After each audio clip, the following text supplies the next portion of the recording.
Bapak Ibu hadirin yang dirahmati Allah Subhanahu wa taala.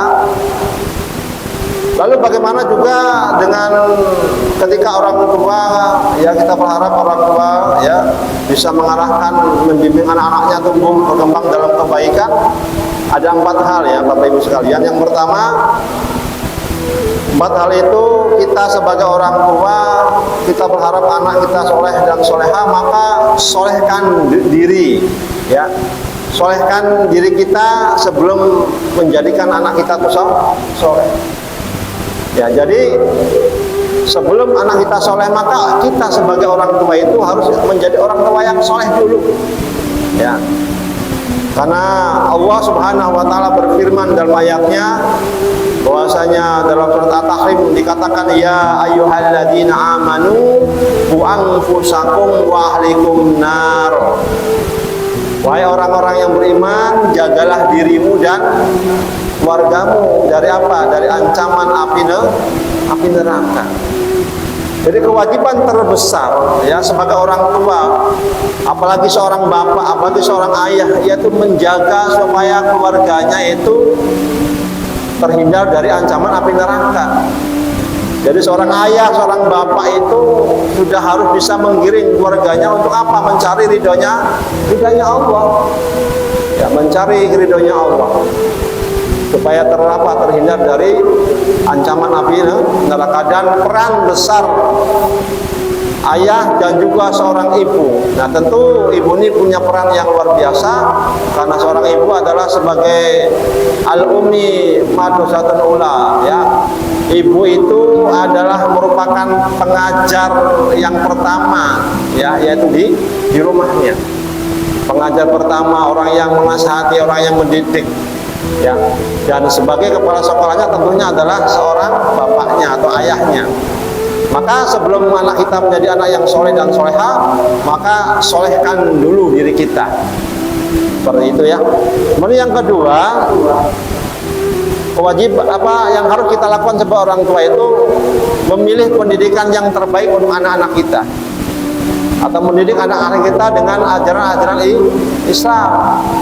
Ya, kalau di rumahnya sudah baik, maka di luar rumah itu harus juga baik. Maka kita sekolahkan anak kita didik anak-anak kita itu menjadi anak-anak yang dalam lingkungan yang baik. Ya, dan hari ini insya Allah ya banyak sekolah-sekolah yang berbasis Islam, pendidikan Islam ya, tentu Islam terpadu, Islam yang sekolah yang mengajarkan apa tentang kurikulum yang umum juga kurikulum yang syar'i yang insya Allah itu akan diajarkan tentang ajaran-ajaran Islam. Kemudian yang ketiga, sebelum orang tua menjadikan anak yang soleh, maka orang tua yang harus dilakukan adalah jadikan rumah itu sebagai baiti jannati, sebagai rumah yang dirindukan oleh anak-anak kita, sebagai rumah itu sebagai rumah yang bernuansa surga. Walaupun kita orang nggak punya, ya, tapi insya Allah dengan pendidikan Islami, ya, dengan karakter-karakter para pengajar yang pemahaman agamanya, kita percaya insya Allah rumah yang diidamkan adalah rumah yang baiti jannati yang selalu dirindukan oleh anak-anak kita, dan anak-anak kita akan betah di rumah dan tidak bermain yang tidak karuan kemana-mana, yang pada akhirnya anak kita akan menjadi terdidik dengan baik dalam rumah kita. Dan yang terakhir, yang keempat, apa usaha orang tua itu? Yang keempat adalah apa?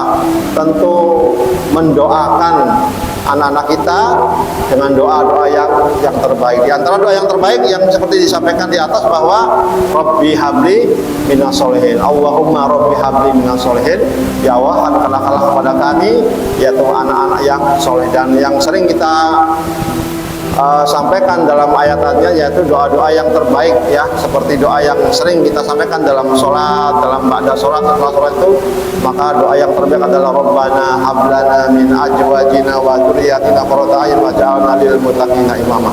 Ya Allah ya Rabbu, jadikanlah anak-anak keturunanku, keturunanku adalah anak-anak yang soleh dan soleha, yang bisa menyejukkan hati dan pandangan mata orang tuanya, dan jadikanlah kami pemimpin di antara masyarakat yang bertakwa. Insya Allah dengan tahapan-tahapan seperti itu, semoga kita semua diberikan Allah kemudahan dalam mendidik anak-anak kita, dan anak kita menjadi anak-anak yang soleh dan soleha yang kelak akan mendoakan kita semua.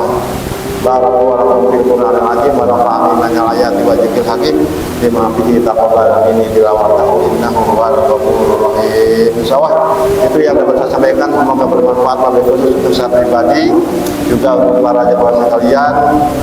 Saya mohon maaf. Wassalamualaikum warahmatullahi wabarakatuh.